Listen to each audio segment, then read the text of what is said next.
Welcome back, everyone. Today I will be doing a reaction video on a session from the DockerCon 2020 that happened a few days ago, which was live streaming, and it was free. Hopefully you guys didn't miss it, but in case you did, here's one session. I don't think it's on YouTube yet. I recorded this from the stream so I could pause it and make reactions to it. I'm even wearing my DockerCon 2018 shirt when I was in San Francisco. That was a great and exciting conference to attend. So I was very eager to attend this one live from home. So this particular session I'm very interested in because the subject matter is something I've done with myself. So getting a desktop application running in a Docker container, which has a little bit more hurdles to go over as opposed to like a microservice or something which you don't need a display.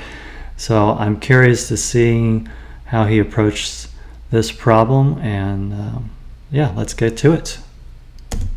What you might expect from a typical Docker talk on using containers, which are typically related to things like web apps and things that you can put into a container that are what we call headless. But this one is going to use a particular use case that I have found to be an interesting use case and might have some implications on modernizing old apps that you might have sitting around in your data center somewhere, and you got to figure out how that you're going to put those onto new and modern platforms, such as things that you might go into the cloud. But a little bit about me: I'm Blaze Stewart. I'm an architect at Wintelek. I'm also an Azure MVP, and I specialize a lot in Azure infrastructure as well as Docker containers on Azure. So my niche is really kind of the intersection of containers and Microsoft Azure, and I really do spend a lot of time investing in all the technologies on Azure that do run containers. But I'm also a little bit broader than that, and I actually do development and infrastructure as well. Enough about me. Let's get right into what we're here for, which is the talk that we're going to be looking at how to use containers to deliver desktop applications. So that's interesting that he works in Azure, because that is what I was using with my desktop apps and containers. So there might be a lot of commonalities here. Now, one of the main reasons that we like to use containers is for application consistency and application delivery. So application consistency, what we're talking about there is figuring out a way to consistently deliver apps across any number of different infrastructures. That could be Docker Swarm, Docker on my desktop. It could be Kubernetes on the cloud, Kubernetes on premise. Regardless of what infrastructure I deploy that app onto, it's going to run the same because it's running in a container, because all the dependencies and everything is packaged in that containers. And then there is the possibility of using that for desktop apps as well, where I can package everything I need to run an application, including all the frameworks I have for my desktop app, and deploy that in a container. And also with application delivery, what we're trying to do here is figure out a way to get applications onto desktops or into the cloud, regardless of which way I choose to do that, for not only headless apps, but GUI-based applications. And that's what we're really going to be looking at today, is how I can deliver these applications in a consistent way that I could use for my desktop applications. And I'm going to show you a couple different methods that you could use to employ application consistency and application delivery using desktop applications. On most Linux systems, you need something called a Windows server to render the display for a given application. So I have something called X server, which is a Windows server that... So this is not to be confused with the operating system Windows.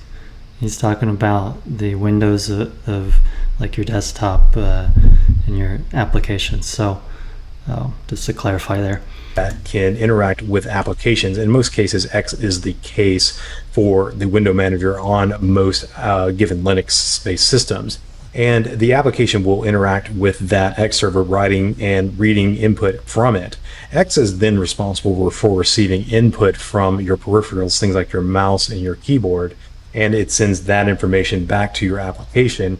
And then the application will send some kind of output, typically in the form of a graphical user interface, and then X receives that, and then it writes it to some kind of display, which could be in a local context a monitor. but it's not always the case that it's a local display. It can be a remote display. So with a container, what I can do then is wrap up my application inside of a container, and then I can use something like TCP to relay that information from my application to a remote X server, and then have that remote X server display it on a remote display.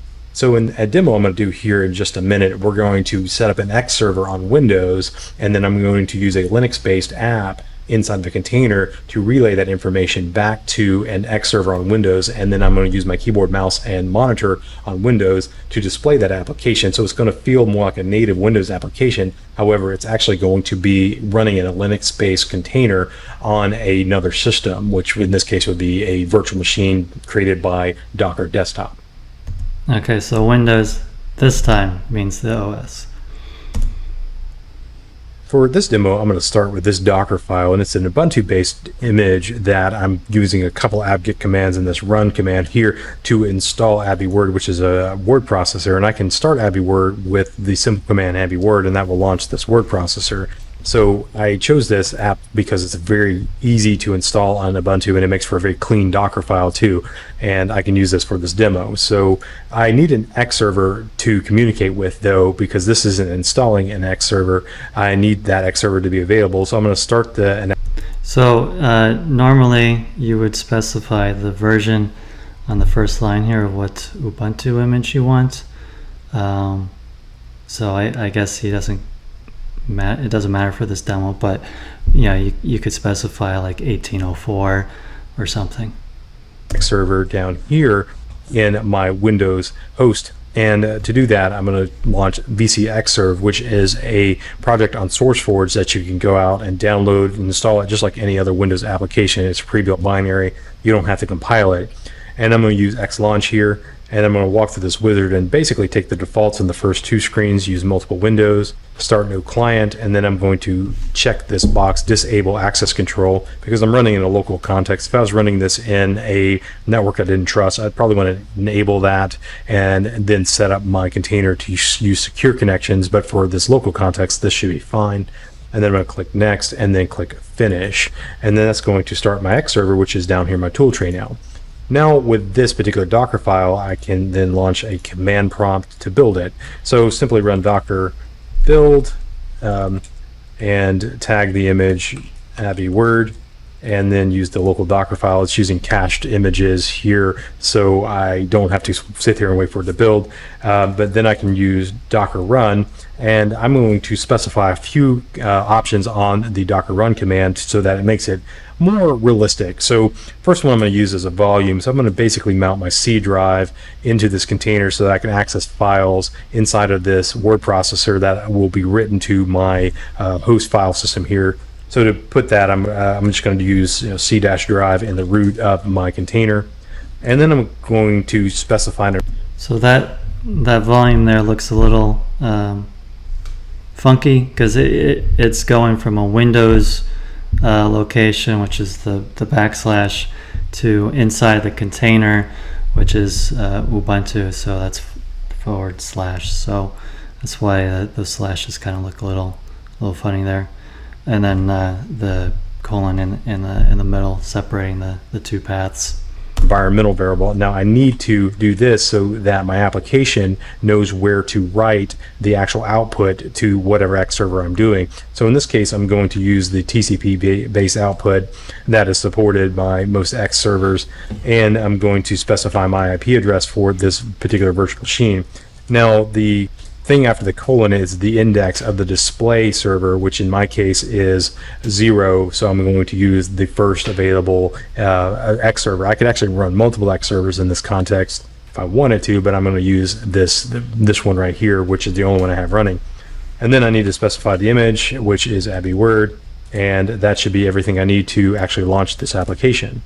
And so if this works, we'll see it start my application here, which looks like a more or less a native Windows application now, because this is something I can maximize, minimize, move around, and because the X server is being managed by Windows.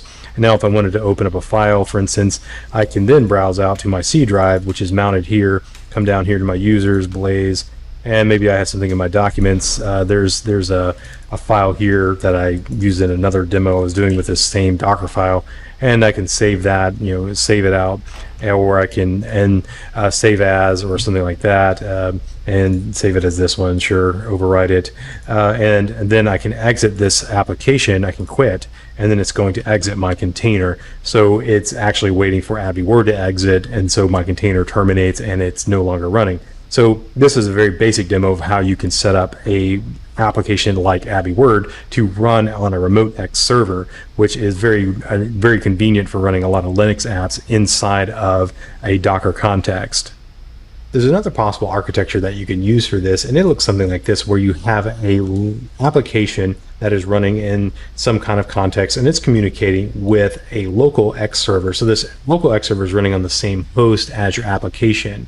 And then the output and input for that X server is encapsulated in some kind of network protocol, and a remote client attaches to it. In the previous example, we looked at how you can have a remote X server, which is actually simpler to set up, because to get a remote X server set up, you simply just install that and you point your output to that remote X server. In this case, we're actually involving another application or another kind of client that connects to the output from that X server.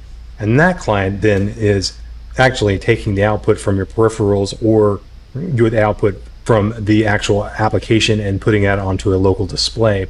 And this is the approach that things like VNC take or Xpra take. Xpra is a project that is designed to do this very same thing, and VNC has been doing this for years as well. And in this case, the boundaries of our container would be around the actual X server and the application. So in this case, we would actually containerize X as well as the application, and then we would use some kind of remote client to connect to that. But what I can do with a application that's set up in this fashion is once this starts, it does take a little bit to start because it's bootstrapping all of the actual components to run the X server. And then once it's actually up and running, I should be able to launch a browser and then pull this up. So this would be running on my local host on port 10,000. So if I go localhost colon 8080, this is going to start Xpra. And then there's AbiWord running on Xpra inside of a browser context now. And this is a nice little window-based X system that they've created for Xpra that works fairly well. It can get laggy at times. I'm not going to say it's perfect, but it's certainly usable for most of the time. And I'm going to show you a demo in a minute how you can accelerate this if you need some better performing applications, but it doesn't have the nice window Chrome and the ability to drag and drop windows inside of a browser context. Okay, so he's using a browser. Yeah, I haven't used Xpra before, but I was using something similar to this. I'll touch on later. And this one I can then browse. So you can see there it's timing out. So that's because the actual container, the protocol is trying to adjust based on the demands of what I'm actually trying to do here. And so this is a little laggy for some applications. So it's not my preferred way to do this, but it is functional, even if it is trying to reconnect to it. And sometimes you end up getting those kinds of warnings. And I can open up files just like I did before, where I have my documents here and edit document right inside of a browser now.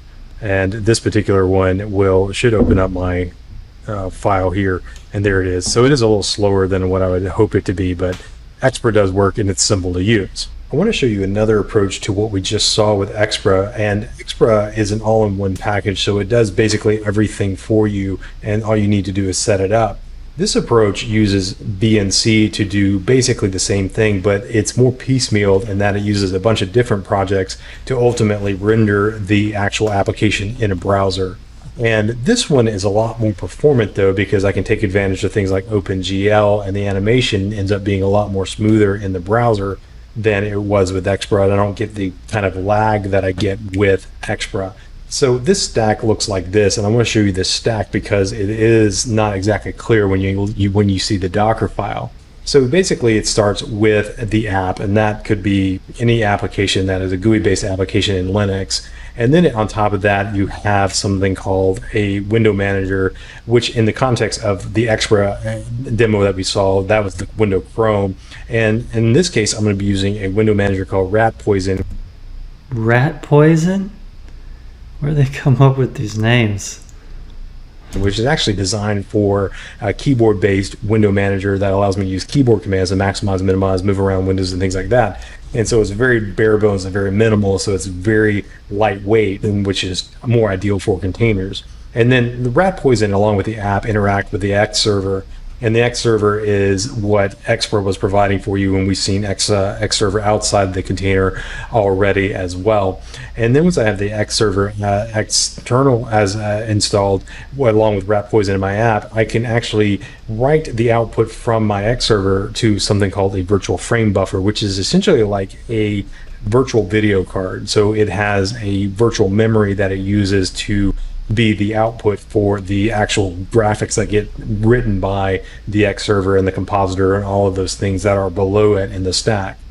And then what I can do then is take the output from the X server and read that output to actually have a VNC server look at that and encapsulate it into some kind of network protocol. And in this case, it would be the VNC protocol, which is used very widely in the Linux context for connecting to remote desktops and then getting access to remote apps over networks in the Linux context. It works on Windows and Mac as well.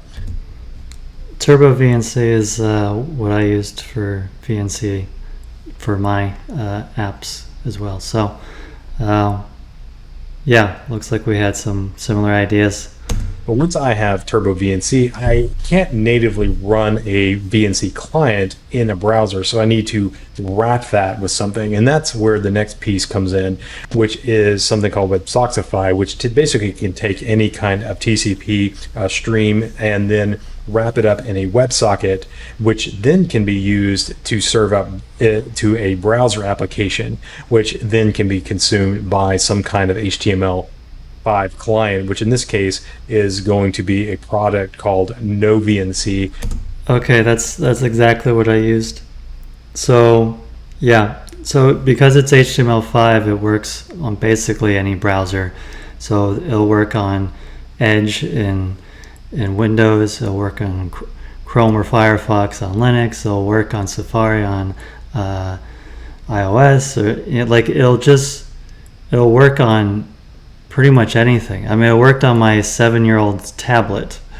Anything that has a browser with HTML5 becomes a VNC viewer for you, which is an HTML5 VNC implementation that doesn't require that I have any kind of app installed. I can actually use VNC right inside of my browser. So this stack is actually what you have to install to get an application to render in a browser using VNC. Now, this is actually much more performant. That's why I went through the process and the painstaking effort of actually making all this work. And I think you'll see the difference when I actually containerize an application using this one in another demo. Now, here's the Docker file for the stack that we just looked at. And the reason we looked at the stack is so that you didn't have to parse that all out by just looking at this Docker file. Again, it's a Ubuntu-based Docker file. It's got some parameters here that I'm setting that are used by the Docker files. This is some that are used to automate the deployment of deb packages with the actual apt-gets and the dpkg installer here. And now what this is actually doing is again using AbiWord right here, but it's installing all the third-party repositories. It's setting up things like Rat Poison, NoVNC, WebSockify, and then some OpenGL support libraries down there. Here it's doing some configuration. Here it's installing OpenGL. Here it's installing Turbo VNC, which is used by so I can get that acceleration and get some better compression using Turbo VNC for the protocol. And then it's configuring Rat Poison right here to actually do some of the things that I need to have this thing set up. So whenever I launch Rat Poison, it actually launches my application, AbiWord. And then down here, it's creating a certificate, which I'm really not using in this case. And then down here, it sets the command to start VNC, Turbo VNC, and then it calls WebSockify to wrap around a folder for no VNC, which is the HTML5 client, to access this. And then it's using port 80, and then it's exposing localhost 5901, which is the port for the actual VNC server. So WebSockify is wrapping around that so that it can actually display that in a browser and then use the VNC client inside the browser. So, so 5901 there, the one should represent the display server. So like before he was using display equals :0. That would be :1. So probably because the VNC server is 1 and the X server that he's running is 0. So this is much more involved Docker file. So let's go ahead and build this guy and then run it. And I'll show you why this one is much more performant when we see it in action. So let's go ahead and run this one, do a Docker build on it. It's probably already cached inside of my local images here. And I'm going to call this one VNC and then use the local Docker file. And it's already cached. So let's do a Docker run. Let's do our -v here and do C:\\. Again, put that at /C drive and the root. And then call my, I'm going to do a port here, so I need to do another port forward here. Let's do this one 8081, but the port I'm exposing in this case is port 80. And then I need to specify the image, which in this case is VNC, and that should run my actual VNC demo here. And this is going to start.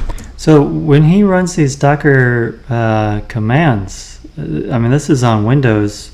I don't develop on Windows, so I'm a little out of touch, but like, is this Docker for Windows that he's using? Because I mean, that looks pretty native to me. So that's pretty cool. I mean, I'm not sure if every Linux container is going to work on Windows, but that's pretty nice. All of the things I need for my actual application to be running inside of this container using VNC and all this other stack that we looked at here. So I can come over here, launch up and open a new tab, and in this case go to localhost 8081, and this is going to pull up a list of files. I'm going to click on VNC here, and then I'm going to make sure that my port and my host name match what is up here in my browser, and then I'm going to type in password 1. Let's make sure that that is the right password, password 1 right there, and then I'm going to connect to this. And this is again using AbiWord. And now this one doesn't have the ability to move the window around or resize it, but this one does perform a lot better. I'm not getting any kind of lag on this. My menus are much more responsive. I can go and browse this. The animation is much smoother. There's a lot of advantages to doing it this way because the performance is just a world of difference here. I'm not seeing any kind of lag on this at all that I was getting with the other approach. Now I want to show another demo that's that I've used this very similar Docker file, but this one I'm actually going to use Chrome inside of a container, and I'm going to show you how that works. I'm not going to show you all the nitty-gritty details, but it will give you some animation on the Chrome browser that will show you that it's actually using OpenGL to render that. So when you said he couldn't move the window of AbiWord there in the browser, you can, instead of just displaying the application, you can run a desktop. So, you know, XFCE or KDE or GNOME, you can run that, and then you can have basically a whole desktop in there with windows and you know, applications and you know, start menu or whatever. Like, you can have everything on there displaying in the browser.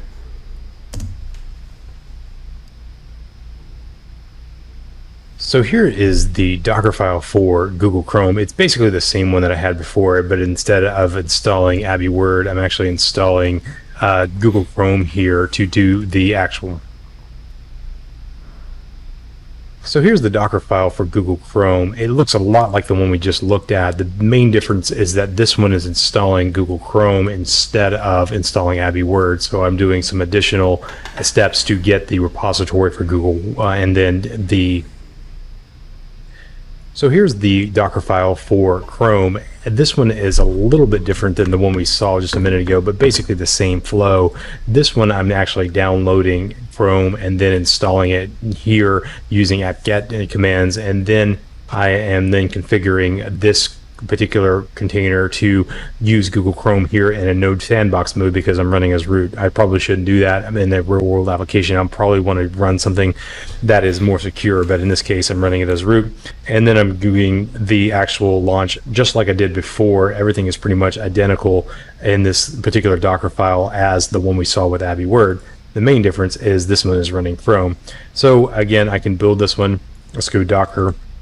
I can run Docker build and do a -t and just call it Chrome, and then you run this one. It's going to use all cache because I just built this, and then I can then run this using Docker run just like I did before. In this case, do a -port forward, a -p for a port forward, and then I'm going to put it on 8082 to port 80. I'm not going to use any kind of volume on this one. I don't really need that because this is just an internet browser. I guess if I wanted to save things like favorites and that kind of thing or history, I could do that, but I'm not going to in this case.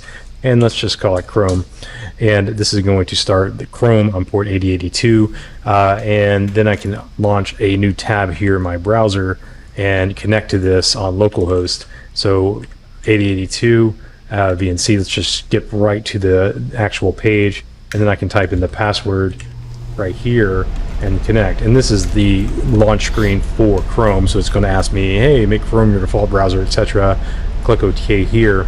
And this is going to take me to the actual page here. Notice this animation on this home page is pretty smooth, and that's because it's able to take advantage of some of the OpenGL rendering that is provided by way of Chrome and using CSS animation to do that. So I can pretty much go to any website that I want to go to, and it's going to pull up fairly quickly as well. So again, here is a animation that is using CSS and OpenGL to accelerate it, and it feels almost native speed, not quite, but it's pretty close for running a desktop application streamed back to a browser.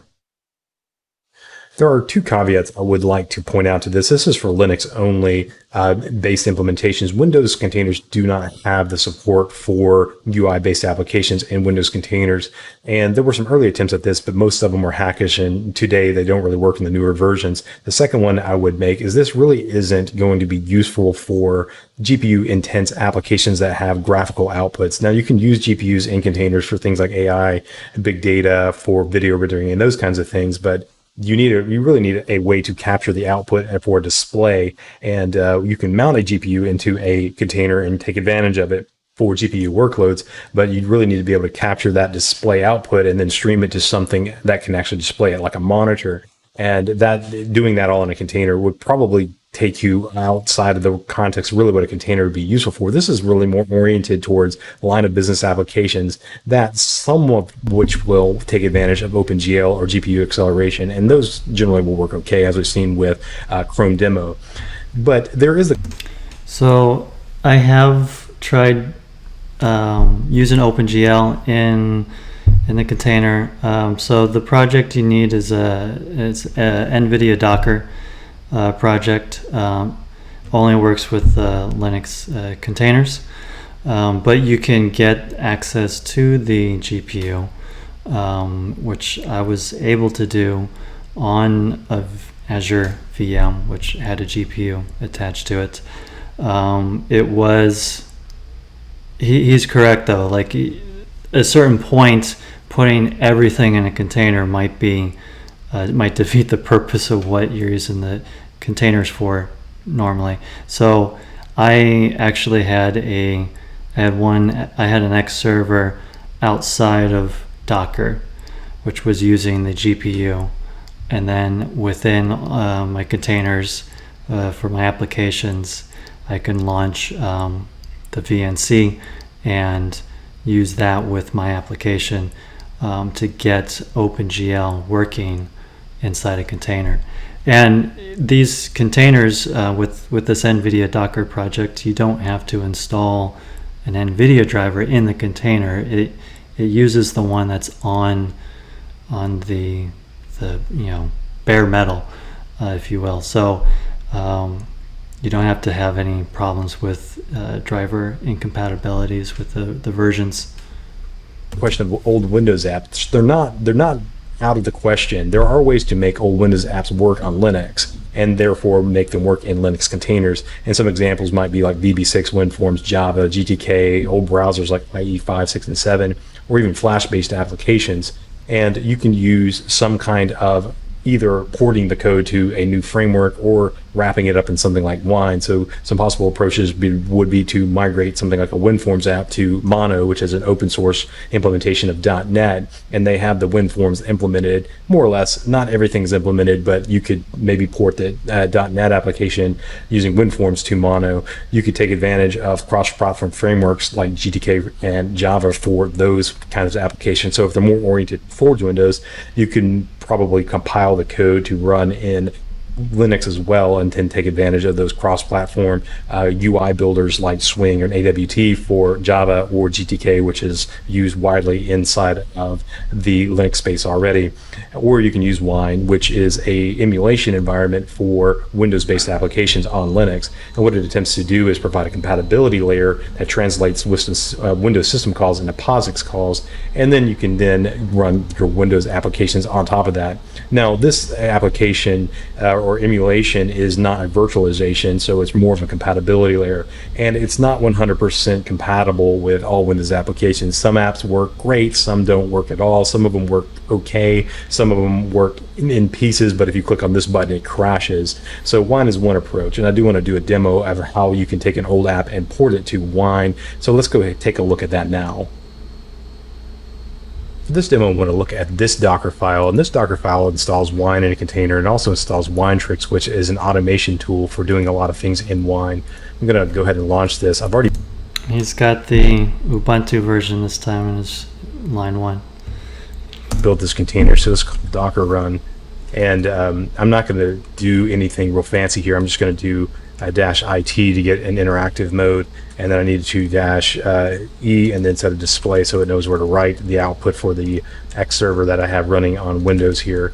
And I'm going to use display 0. I'm going to use the container image is called Wine, and then I'm going to go to bin/bash so I can interact with this interactively using a command prompt or shell. And then I'm going to launch Winetricks, and this will take a second to set up, so we'll come back when this finishes.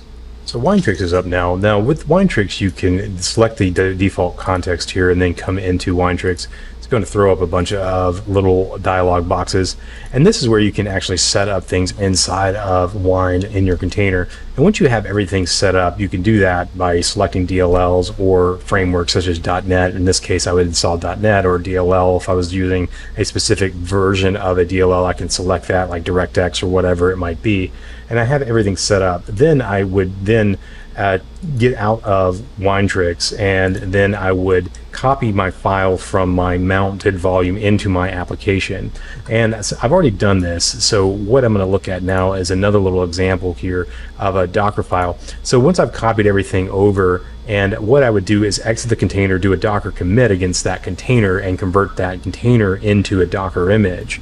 And then I would write a Docker file against it that would look something like this.